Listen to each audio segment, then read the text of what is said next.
All right, your 2 minutes is up. Hi, everybody. Good evening, friends. Welcome and welcome. Welcome to Legal Voice Cocktails for a Cause 2023. We are thrilled to have you join us, whether you're in person here at Axis Pioneer Square or on Zoom. Thank you so much for being part of this beloved community. Thanks for giving us your time this evening and for being here. Before we begin, I want to acknowledge that we are on the traditional, unceded land of the first people of Seattle, the Coast Salish people, past and present. This land includes the Stillaguamish, Duwamish, Muckleshoot, and Suquamish territories. We honor, with gratitude, the land itself and the indigenous peoples connected to this land. My name's Deb Klein. I use she and her pronouns, and I am proud to serve as the current co-president of the Legal Voice Board of Directors. I am not the only board member here this evening, so can all the other board members please raise their hands? Hands up! Woohoo! If anyone has any questions about Legal Voice and the work we do across the Northwest, defending reproductive freedom and bodily autonomy, among other things, well, you know who to talk to. Just find one of us. I want to thank our wonderful sponsors for this event: Stoll Reeves, Summit Law Group, Perkins Coie, Skellinger Bender, and Pro-Choice Washington.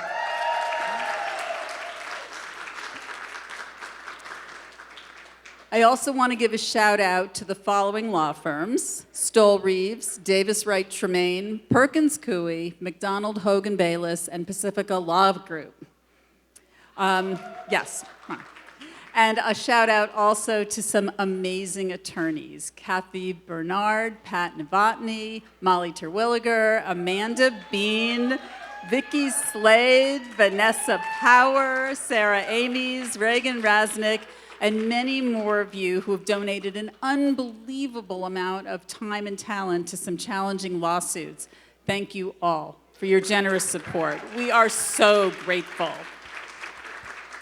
I also want to thank our fantastic staff and volunteers who worked so hard to put this event together. Thank you. Now, it's my honor to introduce our speaker, Jessica Mason Pieklo. Jessica is the Senior Vice President and Executive Editor of Rewire News Group and co-host of the amazing podcast Boom Lawyered. She has over a decade of experience as a litigator. She taught law for 4 years before transitioning to journalism.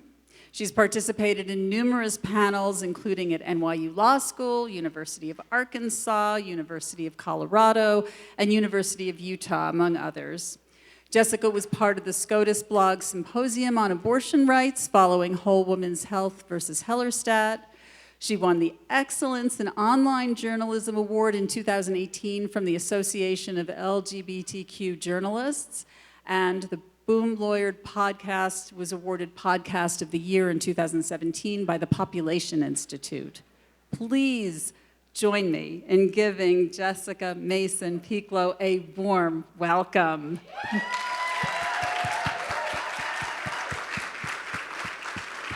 Wow, and thank you. Good, this is on. It's been a minute since I was in a room with attorneys and attorney-adjacent people, and it's fantastic. Thank you for having me here. And as a journalist and attorney, I am setting a timer for myself because you all gave me an open mic. That's still dangerous. For real though, this is such a thrill. Thank you, Legal Voice, for having me out. Thank you, everybody, for being here, supporting such important work at such an important moment. Yeah. So maybe you've noticed there's some news happening. around abortion rights and access in particular. And the work that I do at Rewire News Group and the work that I've done as a journalist and legal analyst expands beyond that, but I really do want to focus on this particular moment and what's happening at the court for a reason. And I had been waiting, honestly, to finish my remarks here to see what the Supreme Court was going to do with this case, and they decided to give me a break and wait until tomorrow. They punted. And so for those of you who, are a little swimmy in the news, let me give you just a quick update. Right now, we currently have 3 active cases around mifepristone and FDA approval on it. And the Supreme Court is poised to rule on one of those, a challenge out of Texas that is a political attack on rights where the conservative movement can't do what they want to do legislatively. We'll know by tomorrow, midnight Eastern time, what the court intends to do with this case, but it's looking a little rough right now. And I I want to be very clear and sort of level set there. It's not all terrible, but it's not looking great, Bob. So I'll just say that. We don't have a resolution in these cases yet, but we do have some breakpoints, and we have some guideposts that are starting to come through in this fight ahead. So let me say a couple things. Medication abortion is the current target of the anti-choice movement right now because it's safe, effective, and represents the vast majority of abortion care in this country. I can't say that enough. It's safe and effective, and that's why they're coming after it. But these lawsuits are about more than just mifepristone and abortion pills. Like everything the conservative legal movement does, it's always about more than the fight they present at the time. This is an attack on the power of the FDA generally, right? This is a lawlessness that is afoot. And it is also very much about the movement to enshrine fetal personhood in the law. And that's one of the things that I really want to focus on. That's the idea that life begins at conception, and therefore all of the rights that come with being a fully born person attach therein. Why is this a personhood case? I thought we're talking about abortion pills. Well, in Judge Kaczmarek's opinion, Judge Kaczmarek, in the opinion that he dropped from the Northern District of Texas, the very first footnote, y'all are lawyers and law-adjacent people. You know the importance of a footnote. You understand the weight that dropping that information has. Footnote 1 in that opinion rejects the term fetus outright.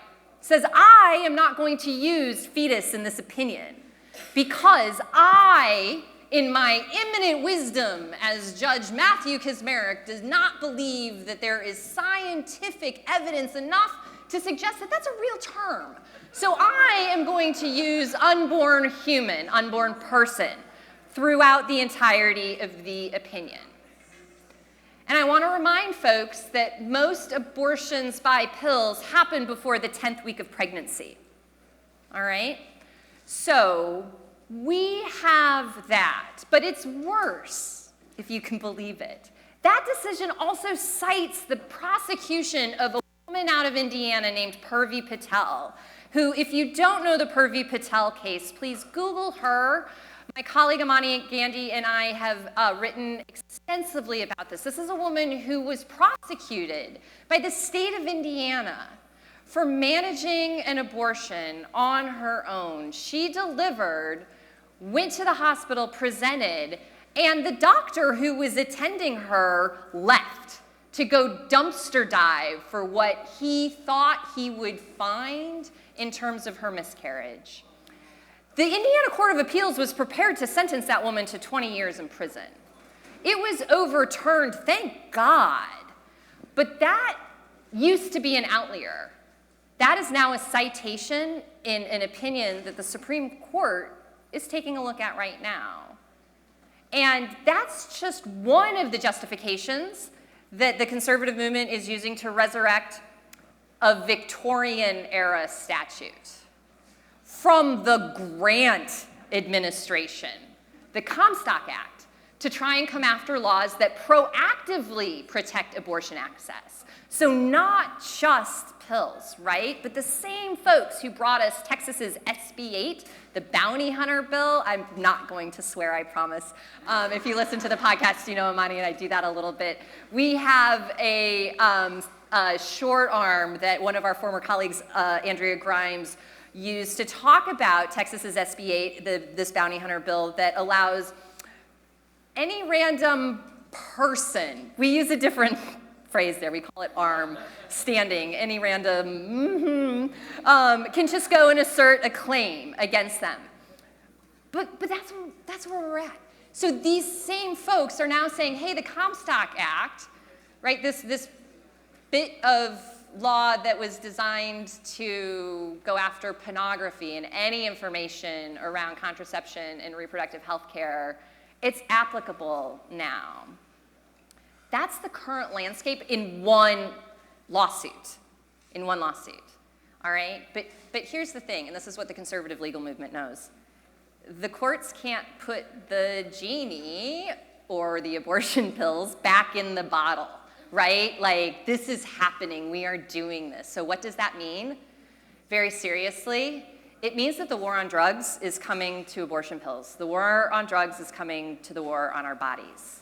And that's where you all are going to be so critically important, because no matter what the courts end up ruling, and whether or not the FDA decides to recognize the decision, because I have to say, it's a lawless decision. Y'all are lawyers, you understand process. One random judge in one random federal district court cannot tell the FDA to pull a drug from the market. He may want to, but the FDA has its own process that it goes through. I mean, look, the regulatory and agency state isn't necessarily that sexy, but it exists for purpose, right? They want to circumvent all of that. The FDA could decide to ignore the ruling, Joe Biden, if you're listening, just saying. Anyway, it could exercise enforcement discretion, right? That's what it is. We have a lot of medications that are on the market that don't have FDA approval, that the FDA is like, look, we're just not going to worry about that right now. Okay? So they could exercise its enforcement discretion, but make no mistake about it, we are entering into a new era of abortion and reproductive health rights and justice surveillance. It's expansion of police states. And we know who that will impact the most. We are already seeing it in this area of the country. I had the pleasure, I'm looking in the crowd, to meet some of the Idaho team. Thank you to the Idaho team. For real. For real. All right? The ban on transporting minors, I mean, we have a constitutional right to travel, that exists. But just, I don't need to tell you folks to think of all the enforcement issues that this brings up, to think of the grant of power that this gives to law enforcement for just transport. I mean, I'm taking my niece to the post office. What makes you think I'm picking up abortion pills? That's a pretext for a stop now. Right? Like, that's not great, right? But, and we always knew that the anti-choice movement was not going to leave abortion to the states, right? The FDA lawsuit tells us as much. And we also know that these fights are interconnected. So it is no coincidence that the expansion of surveillance in one area that I'm talking about, abortion rights, is happening at the same time that there is a sweep of legislation that is designed to literally erase LGBTQ people from being full participants in our civic society. Drag bans, book bans, all of this is about constricting who the state recognizes as full people and full participants.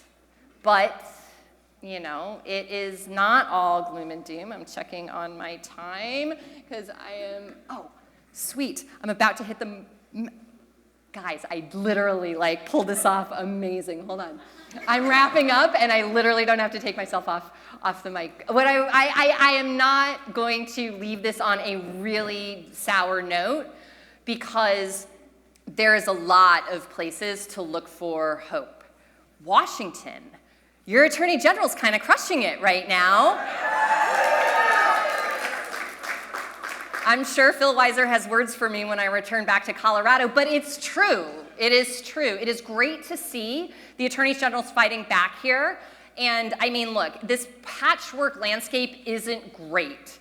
This is not how this country should run, right? We are a place, or should be a place, where our rights actually do move with us, that are not dependent upon geography. But we're here, and as that landscape calcifies, those kinds of movements here, going on the offense, taking an actual stand as opposed to being on the defense, will become even more important. So that's one of the places that I am finding hope now.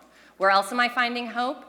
Y'all have some great direct action and aid groups, right? Legal Voice, for example, is one of them, and the coalition that builds out around that. I'm appreciative of the impact litigation and the work that it takes to move the needle, both in state houses and courthouses. That is not easy work, and that takes decades to build, decades. And folks don't understand that if they're not lawyers. I'm going over my own time. I'm a menace.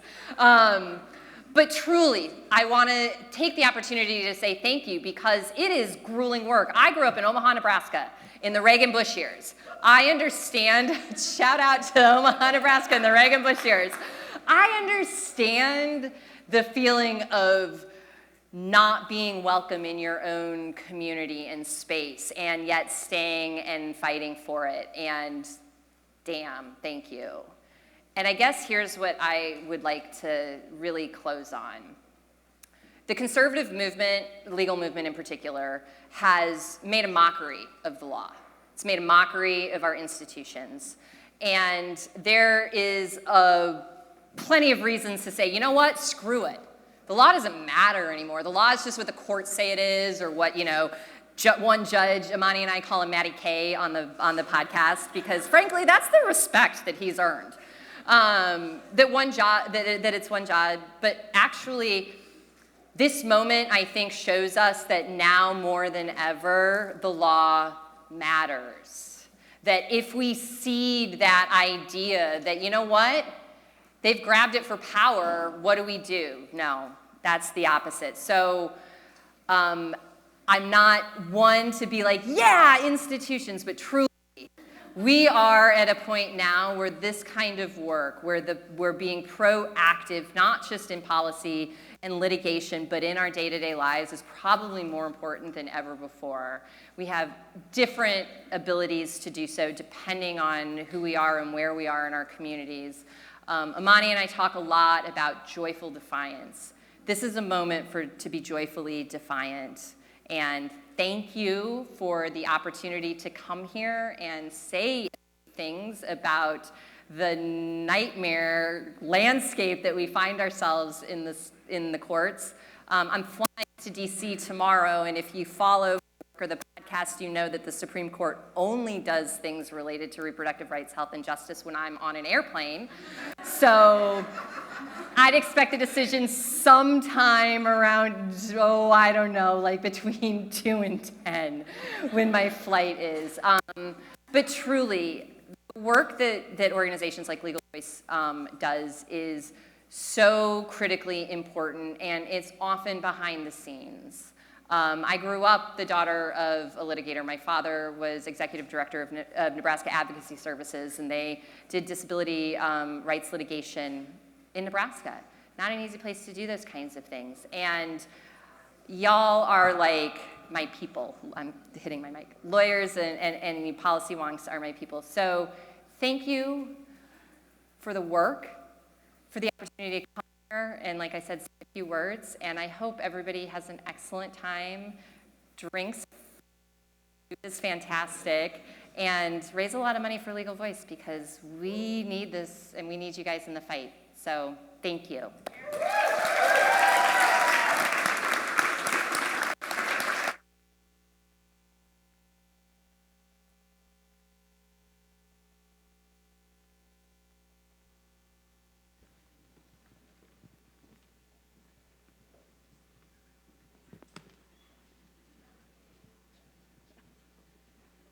Hi. My name is Kelly, and I've been part of Legal Voice for 26 years.